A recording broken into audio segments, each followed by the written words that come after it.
Entonces les decía, muchachos, fíjense, esto está a la izquierda de un número impar. Después, aquí está a la izquierda de un número par, por lo tanto no pertenece. Y aquí está a la izquierda nuevamente de un número impar, porque es 1 más 1 más 1, o sea 3. O sea que todo lo que está a la izquierda, acá, pertenece al lugar geométrico de las raíces. Y como ya no existen más polos ni ceros para acá, entonces desde aquí hasta el infinito. Miren. Eso serían las partes del eje real que pertenecen al lugar geométrico. Básicamente, si yo escojo cualquier número que esté aquí o que esté aquí en esta zona, no va a ser polo del sistema.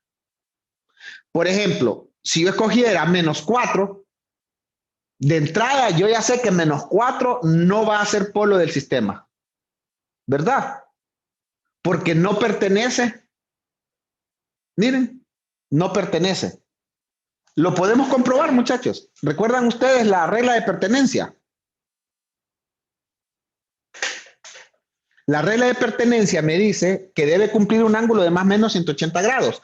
Si yo escojo, por ejemplo, S igual a -4, yo sé que S igual a -4 está aquí, ¿ve? Con solo ver el gráfico sé que no pertenece, pero lo voy a comprobar. Sería el ángulo de -4 más 5 sobre -4 más 1 por -4 más 3. Miren.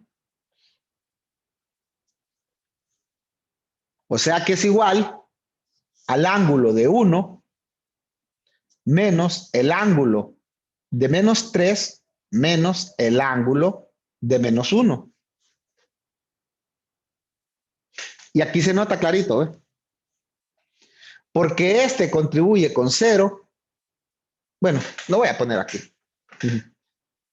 Este contribuye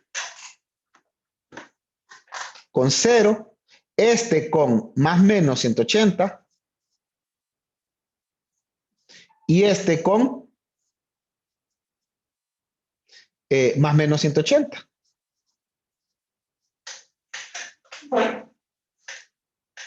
¿Cómo me quedaría el ángulo? Me quedaría más o menos 360. Y más o menos 360 no es 180, por lo tanto no pertenece. ¿Se fijan? Ya estoy usando la regla de pertenencia para comprobar. Ahora, imagínense que yo escojo un número dentro de este rango. Voy a escoger, por ejemplo, -6, que está como por acá, de -6. Al ver el gráfico, yo ya sé que -6 es un posible polo del sistema para un valor de K. Pertenece al lugar geométrico de las raíces. Entonces, voy a comprobarlo acá.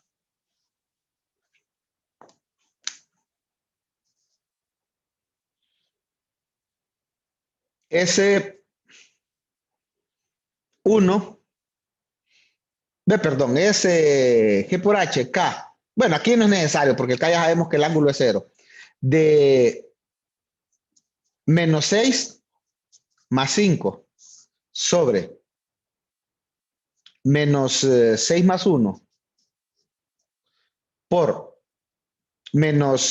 ¿cuánto es? -6 más 3. Mira.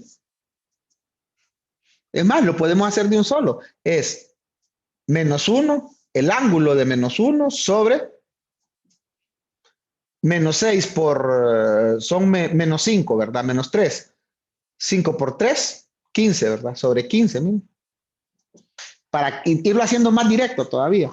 Entonces es el ángulo de -1 menos el ángulo de 15, que lo mismo podía haber hecho la vez anterior también. ¿Cuál es el ángulo de -1? Más o menos 180. ¿Cuál es el ángulo de -15? 0, miren. Entonces es igual a más o menos 180. Si yo escojo -6, ya sé que pertenece al lugar geométrico de las raíces. Claro, lo escogí directamente de verlo ahí. Por eso es que yo ya sabía que iba a pertenecer. Si lo tengo bien hecho esto, yo ya sé que va a pertenecer.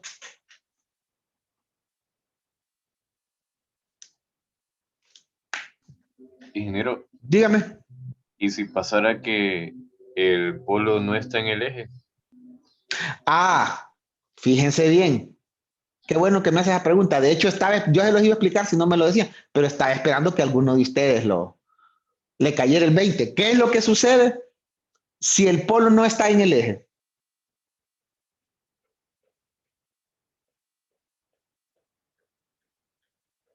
Si el polo no está en el eje, significa que es conjugado complejo, ¿verdad? Y recuerden, no puede aparecer un polo conjugado complejo solo, siempre aparecen en pares, ¿verdad? O un cero, o sea, o aparecen dos polos conjugados complejos, miren si no están en el eje, o aparecen dos ceros conjugados complejos. No va a aparecer solo uno, o aparecen dos, o no aparece ninguno. Siempre que les aparezcan fuera del eje son conjugados complejos y por lo mismo, los conjugados aparecen siempre en pares. ¿Qué significa? ¿Qué sucede con un número par si yo le sumo un número par? Queda Otro par, par. ¿verdad? ¿Sí? ¿Y qué sucede con un número impar si yo le sumo un número par? Queda par. Queda impar. O sea, impar más par, impar. Par más par, par. O sea, no tienen ninguna influencia. Por eso, los únicos que influyen para esta regla son los que están en el eje. Mire, aquí tengo yo a la izquierda de un número impar, pero vengo yo y comienzo a contar aquí, por ejemplo. Mire, se encuentran siempre a la izquierda de un número impar, porque 1 más 2, 3. Estos están a la izquierda de un número par. Si, por ejemplo, están estos dos que están aquí, mire,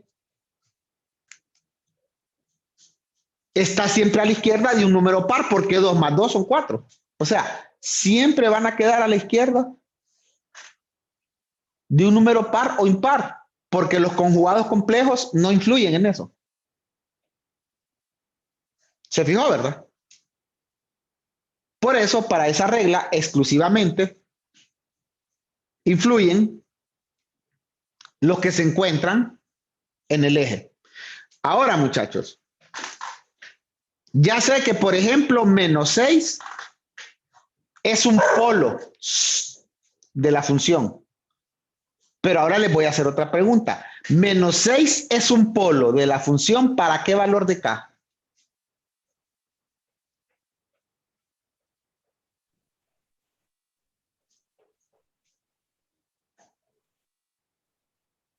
¿Se acuerdan? Aquí es donde se aplica la regla de pertenencia, la número 1. Yo sé que menos 6 es un polo, pero va a ser un polo para un determinado valor de K. Entonces vienen ustedes y recuerdan lo que dice la regla de pertenencia, que el valor absoluto de K por G por H de cualquier SI, si es un polo, entonces tiene que ser igual a 1. ¿Están de acuerdo en eso, verdad? Lo vimos en la clase anterior, ¿lo recuerdan?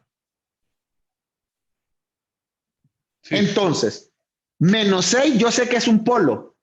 ¿Para qué valor de K? Bueno, despejemos. Entonces, K por el valor absoluto de menos 6 más 5 sobre el valor absoluto de menos 6 más 1 por el valor absoluto de menos 6 más 3. O sea, que es K por el valor absoluto de menos 6 más 5 menos 1. Abajo ya miramos que quedaba, ¿cómo se llama? Menos 5 15 quedaba. por menos 3, exactamente. Ya miramos que queda 15 y como es valor absoluto me va a quedar positivo. O sea, ¿qué me va a quedar? Que K por valor absoluto de 1 sobre 15, esto tiene que ser igual a 1, porque eso nos dice la regla de pertenencia. ¿Verdad? Y de ahí despejan. ¿Cuánto vale K entonces? 15. Exactamente. O sea que cuando K es igual a 15, como K varía de 0 a infinito, cuando K es igual a 15, menos 6 es uno de los polos. Esto que yo tengo aquí me da un sistema de orden 2, o sea que tiene dos polos. De hecho, al tener solo dos polos de lazo abierto, yo sé que tiene dos ramas. Y como solo puede haber un polo por rama, entonces yo sé que es un sistema de orden 2, solo tiene dos polos. Entonces, cuando K es igual a 15, tiene dos polos. Uno de ellos es menos 6. Como menos 6 se ubica en esta rama, el otro tiene que estar en otra rama. Ya no debe estar en esta parte, tiene que estar en otro lado. Hay que ver dónde se ubica la rama. Todavía no hemos visto cómo se forman completamente las ramas, por eso no les garantizo dónde está. Pero así como se trabaja, ¿verdad? Ingeniero, Dígame. las ramas siempre serán en el eje. No.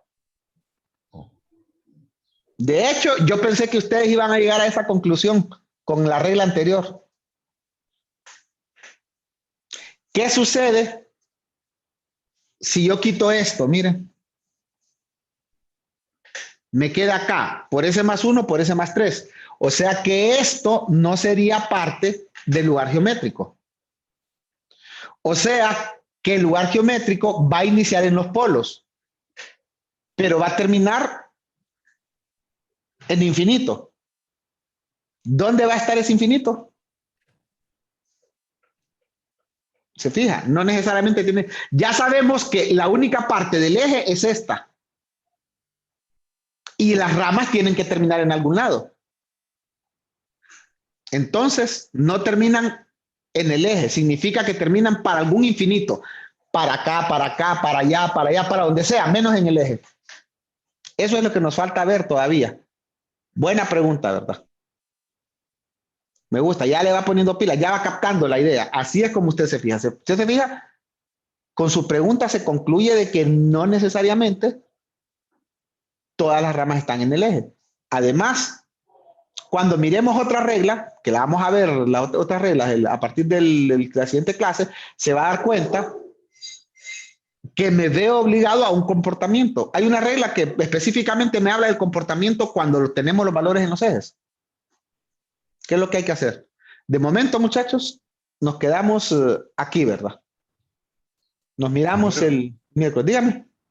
Todavía no has oído la clase anterior, ¿verdad? No, es que no, mira que se fue la energía. Me estuve sin energía y sin internet todo el fin de semana. No podía hacer nada, ni revisar exámenes, ni subir clases, ni nada. Hasta hoy me pude conectar. Entonces, hasta hoy lo voy a subir. Ok, gracias. Vaya, pues, cheque, muchachos. Miramos el Buen día, miércoles. ingeniero. Vaya, Gracias. pasen buen día, sí.